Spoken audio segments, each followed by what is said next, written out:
Oui, enfin c'est bon, on reconstruit puis c'est réglé, hein. Non mais à un moment donné, c'est un tas de pierre, faudrait peut-être se calmer un petit peu. Ouais, bon, c'est un petit peu compliqué, difficile, mais de là en faire tout un flanc. Pourquoi est-ce si grave que Notre-Dame brûle?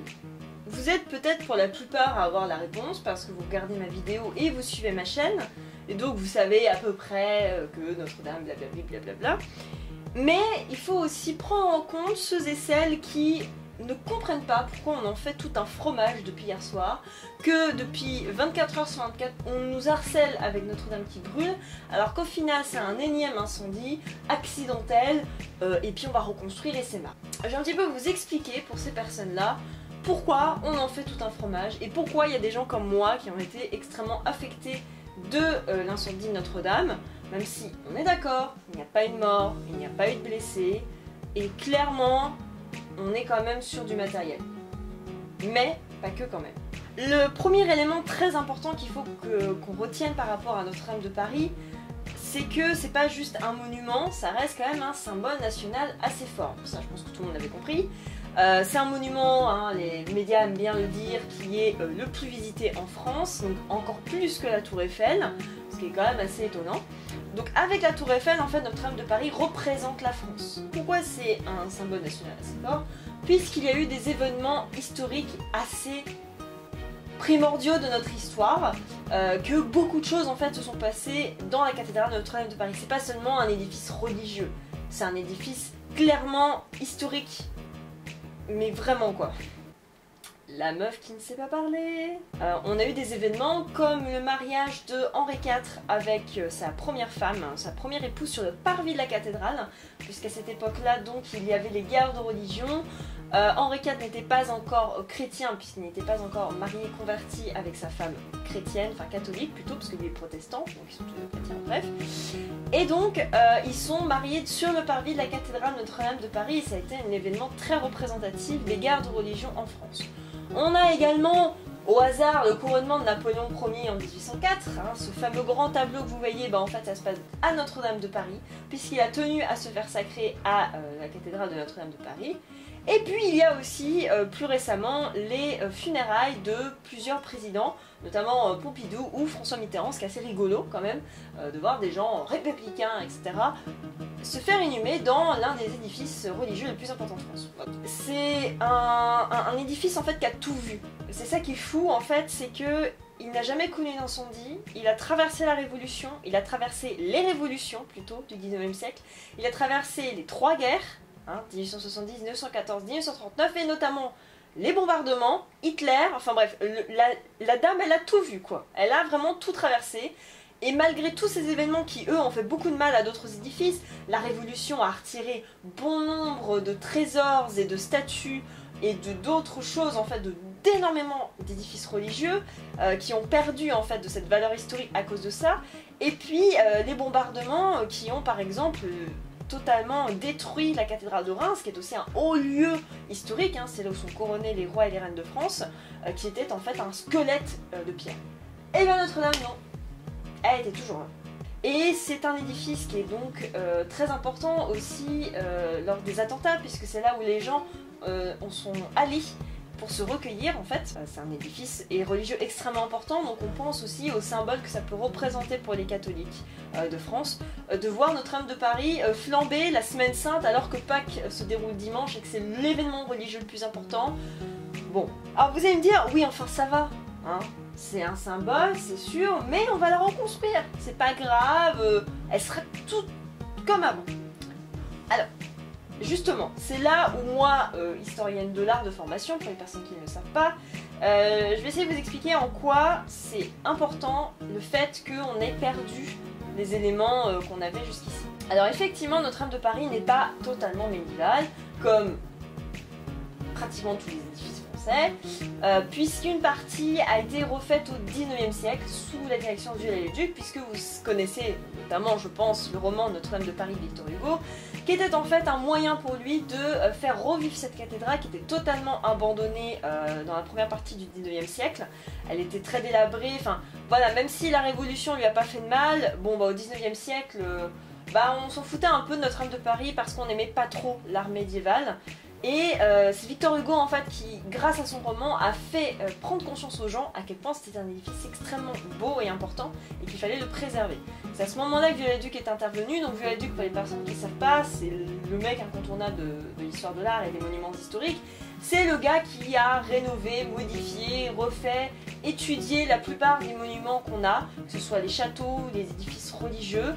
Il est très controversé, on est d'accord, parce qu'il rajoute des choses qui n'étaient pas forcément sur l'édifice de base, notamment les gargouilles que vous avez à Notre-Dame de Paris. Et oui, on pense peut-être toutes, moi la première au début, que les gargouilles c'était du Moyen-Âge. Et ben non, il n'y a jamais eu de gargouille sur Notre-Dame de Paris. C'est Viollet-le-Duc qui les a mises. Et la flèche, c'est pareil. Il y avait bien une flèche au Moyen-Âge par contre. Ah, elle s'est écroulée parce qu'elle tenait pas. Et c'est Viollet-le-Duc donc qui l'a reconstruite et qui a rajouté les statues de saints, qui d'ailleurs devaient être rénovées avant l'incendie. Enfin, qui ont été descendues avant l'incendie. Heureusement, elles sont toujours là. Donc oui, il y a des parties de Notre-Dame de Paris, comme la charpente également. On a essayé de consolider certains trucs, les vitraux aussi, qui ont peut-être été un peu refaits, rénovés. Au XIXe siècle, oui, on a eu des modifications sur Notre-Dame de Paris. Mais globalement, l'édifice, il est historiquement parlant médiéval. Et ça, c'est très rare pour le souligner. La plupart des édifices français aujourd'hui ont très peu gardé ce qu'on appelle leur intégrité historique. Alors, intégrité historique, c'est ce qu'on appelle dans le domaine du patrimoine et de la culture, et notamment pour les monuments historiques, le fait qu'un édifice, sa valeur, c'est pas seulement sa beauté, son esthétisme, ouais, super, des statues, des machins, c'est le fait que qu'il y ait des choses d'origine, qu'il y ait des choses représentatives d'une époque. C'est peut-être pas la définition définie par les monuments historiques, mais pour moi, c'est ça. Donc pourquoi c'est grave qu'on perde la charpente et qu'on perde même la flèche, qu'on perde ce genre de choses? C'est parce que ça fait partie d'un tout qui a fait que c'est Notre-Dame de Paris. Franchement, imaginez que c'est des gargouilles qui s'étaient écrasées au sol lors de l'incendie. Ça ferait chier quand même, les gargouilles de Notre-Dame de Paris. Et pourtant, à date du 19e siècle. Bah, la flèche, c'est pareil, c'est très emblématique de Notre-Dame de Paris. Et finalement, ça a été intégré dans son histoire, dans sa construction. Et puis, surtout la charpente. Alors oui, une partie de la charpente date du 19e, mais il y a quand même une bonne partie de la charpente qui date du 13e siècle.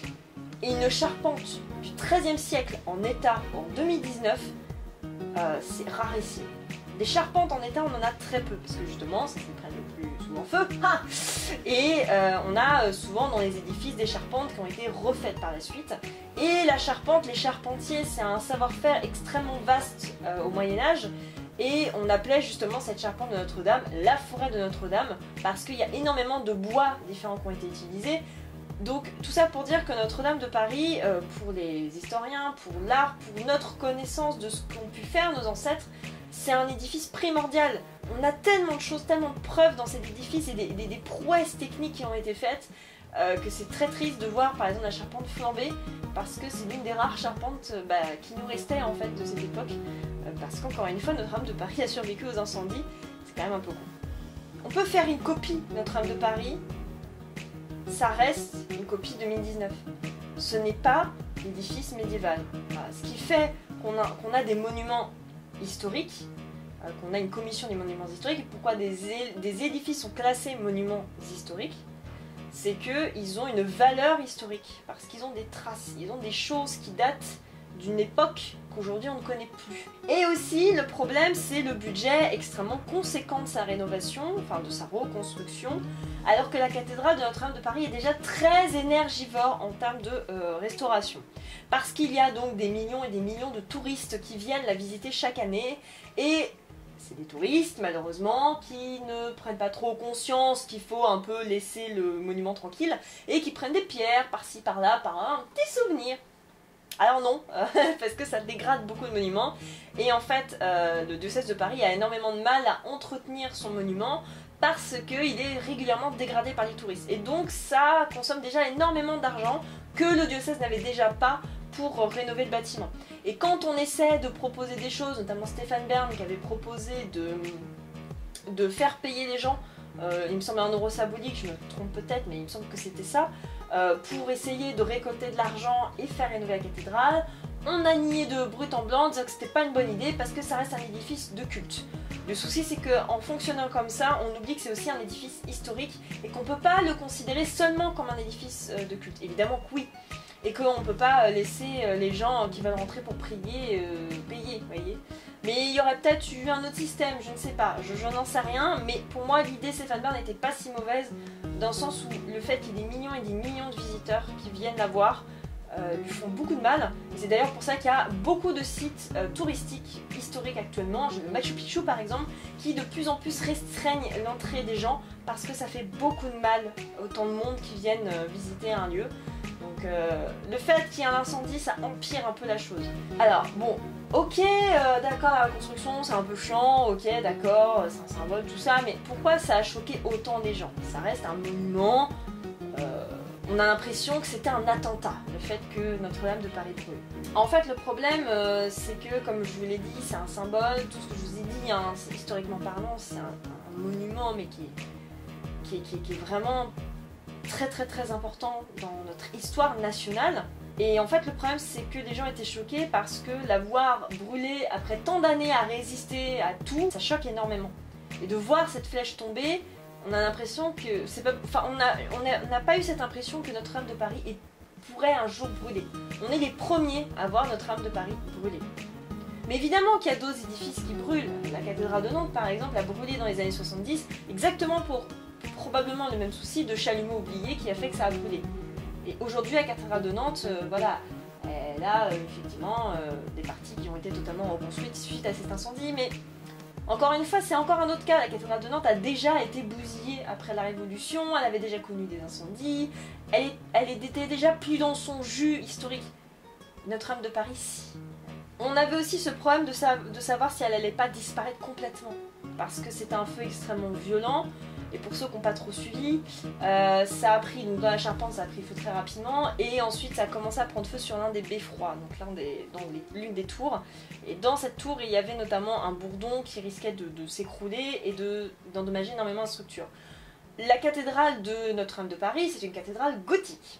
Et donc sa structure, même si elle est depuis 800 ans debout, elle repose quand même sur des fonctionnements, des forces très importantes, notamment au niveau de la voûte, de la charpente, enfin tout va ensemble. Et le souci c'est que le fait que ça attaque la charpente, bah ça, je pense, vous l'avez vu dans les photos, ça a attaqué la voûte. Et la voûte c'est la structure de la cathédrale, et donc les pompiers pendant un moment ont eu très peur que ça atteigne vraiment la structure et que tout s'écroule. Et là Notre-Dame de Paris est rayée de la carte. Donc c'est pour ça que les gens étaient aussi choqués et avaient autant peur, c'est que on s'est dit, est-ce qu'elle va pas disparaître en fait, cette cathédrale? C'est pas un incendie comme les autres, c'est ça le problème. On était sur un incendie exceptionnel, exceptionnellement fort et virulent. En quelques minutes, la charpente et la tour, tout a disparu quoi. Donc ça fait très peur, et quand on voit l'état actuel de Notre-Dame de Paris, ça aurait pu être bien pire, et on remercie d'ailleurs beaucoup les pompiers pour ce qu'ils ont fait, parce qu'ils ont sauvé les tours déjà, et c'était pas gagné. On peut dire ouais que c'est une catastrophe historique. Voilà, c'est dans le sens où, dans l'histoire, ce genre d'événement, c'est quand même assez rare. C'est comme si le château de Versailles brûlait, c'est comme si la tour Eiffel s'écroulait, c'est comme si le musée du Louvre, je sais pas. C'est des choses emblématiques et on a du mal à se dire que ça pourrait disparaître un jour. Après voilà, on essaie de positiver, hein, faut pas non plus être dans les pleurs et les larmes. C'est une cathédrale qui a été en grande partie sauvée, la structure elle est debout, comme Renault. Toujours debout. Les tours sont debout, les vitraux ils sont un peu endommagés, mais on va pouvoir les restaurer facilement. L'orgue il est un peu pris cher dans sa tronche, mais c'est pareil, on va pouvoir le sauver. On a quand même la grosse partie de la cathédrale qui est sauvée, les trésors ont été enlevés, parce que oui, hein, la cathédrale c'est pas seulement un monument, c'est tout ce qu'il y a dedans. Il y a un nombre incalculable d'objets et d'œuvres d'art dans la cathédrale de Notre-Dame de Paris qu'on aurait pu perdre également, et qu'heureusement, voilà, on a réussi à sauver en grande partie. Voir Notre-Dame de Paris se reconstruire au niveau de sa charpente, de sa tourelle, de sa voûte, et voilà, ça fait partie de son histoire maintenant, et il faut l'accepter. C'est vrai que c'est très compliqué parce que moi, il y a encore 5 ans, j'étais montée dans les tours et j'avais pu voir le sommet de Notre-Dame de Paris. C'était une chance extraordinaire, c'est un point de vue phénoménal sur la ville et sur son édifice. Et bien maintenant, il va falloir attendre peut-être des dizaines et des dizaines et des dizaines d'années avant qu'on puisse enfin voir Notre-Dame de Paris achevée à nouveau. Après, des choses qui m'énervent quand même autour de cet incendie. Moi, j'ai regardé les infos à la télé pendant hyper longtemps.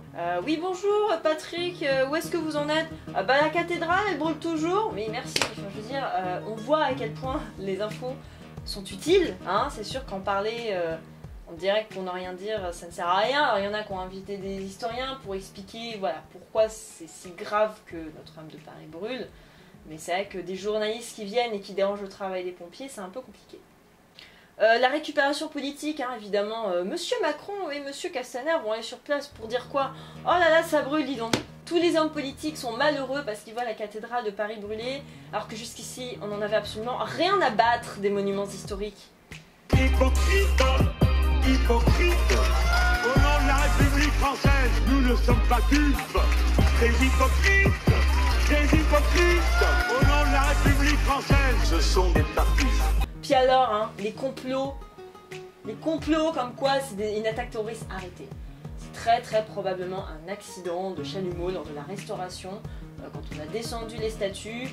Un chalumeau, voilà, ça peut faire des dégâts, ça peut faire ce qu'on appelle un feu couvert, c'est-à-dire que le feu il se prépare pendant plusieurs jours et paf, d'un coup.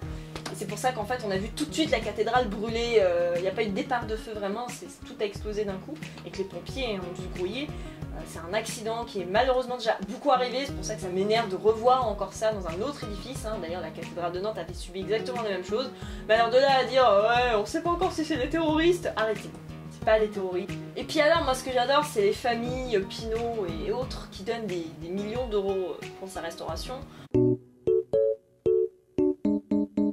Alors déjà les gars ils ont des milliards et des milliards de dollars en poche, donc donner 100 millions d'euros. Oui c'est comme si moi je donnais 10 euros, hein, Fondation du patrimoine, c'est pas représentatif de leur budget. Et puis je comprends aussi les gens, hein, moi la première, de se dire, alors, c'est-à-dire que pendant des années, on nous a dit qu'il n'y avait pas d'argent pour les hôpitaux, pour les écoles, pour des choses du service public et aussi pour la culture, hein, c'est pour ça qu'on a fini par faire un loto du patrimoine. Et là, bizarrement, ça y est, on commence à se dire, tiens, en fait il y a des sous, on savait pas, on vient de les découvrir parce que, je sais pas, les familles ultra riches de France se sont rendues compte que, finalement, si on avait un peu de sous quand même à donner.